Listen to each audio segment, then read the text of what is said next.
Be ready. 15 seconds.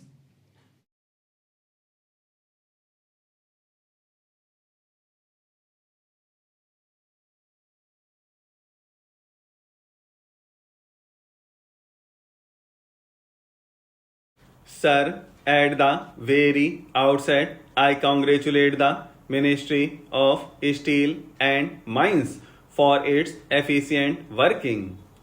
There has been in the past propaganda on behalf of the private sector that it alone can deliver the goods. It alone is affection, and that the public sector is notorious for mismanagement, for inefficiency, and for loss of production. Both the things have been exploited by the working of the public sector since the year 1981, and in streamlining the administration of the public undertakings, the Steel Ministry has played a key and crucial role. There has been a mismanagement in this company, and its management was taken over. I am personally of the view that whenever mismanagement is visible in any private sector undertaking, then instead of only taking its management for a limited period, it should be taken over permanently, and it should not be a short and half hearted measure.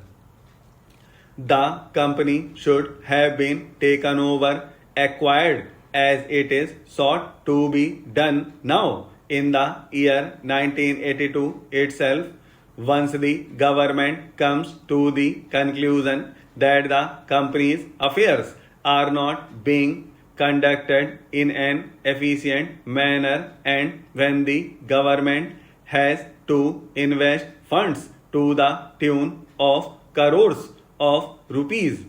Where is the question of reserving the decision that it may go back to the same old management?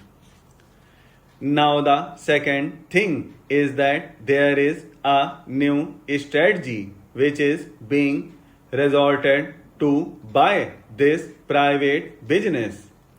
They somehow or other welcome the takeover of their undertaking, and they start the process of mismanagement deliberately so that the government may be compelled to take it over. They do not invest any money in the renovation of the machinery, which ultimately becomes nothing but a junk, and they would have derived the maximum benefit out of their investment long time ago, and at the time when it is being taken over, nothing worthwhile is left in the undertaking. So it should be taken over at the earliest stage. We are now talking of commitment to the philosophy of the Constitution. The philosophy of the Constitution means that we are committed to the establishment of an egalitarian society where there would be not only political and legal justice, but there would be economic justice. If we want socialism, it should come in a proper and effective way. Those who have no commitment to the concept of public undertakings, socialism, and working for the underdog should have no place in top management of any undertaking.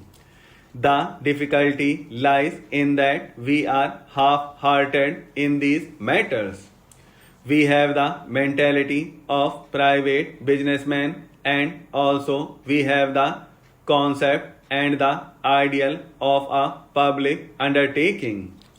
The increasing participation of workers is the only safeguard for the success of any public undertaking in this country.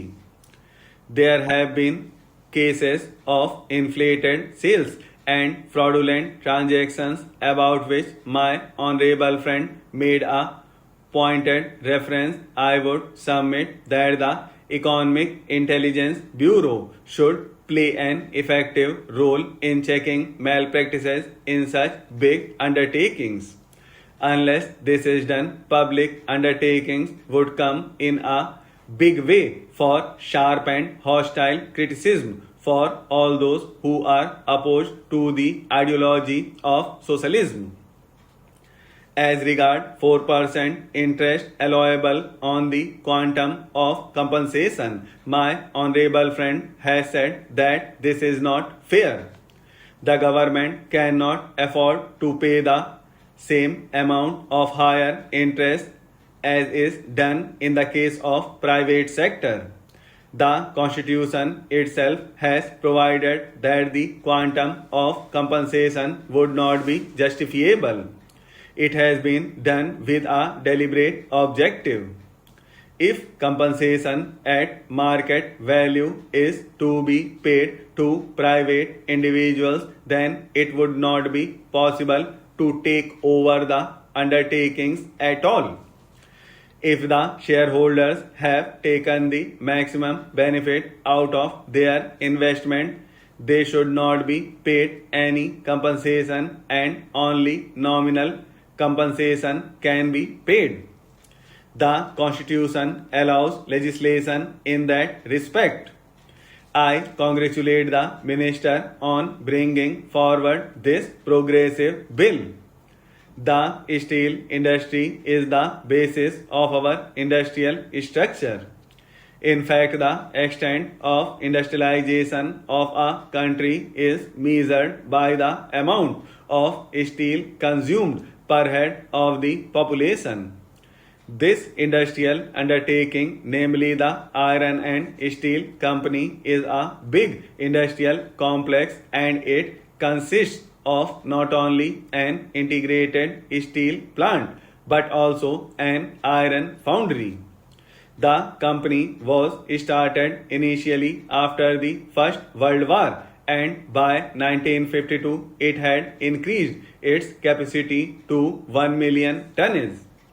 But the decline in the fortunes of the company started in the 60s and by 1963 the production had gone down to 1 lakh tonnage per year, that is 13% of its rated capacity, as stated by the Honorable Minister. In fact, its production had reached a figure of 8 lakh tonnage. From that, it came down to 1 lakh tonnage, which was a result of the rotten management and the low price of steel. Mr. Chairman, sir, I am standing to support the bill, every clause of it with all the amendments. However, I have a few suggestions. I would like the government and the minister to take note of them.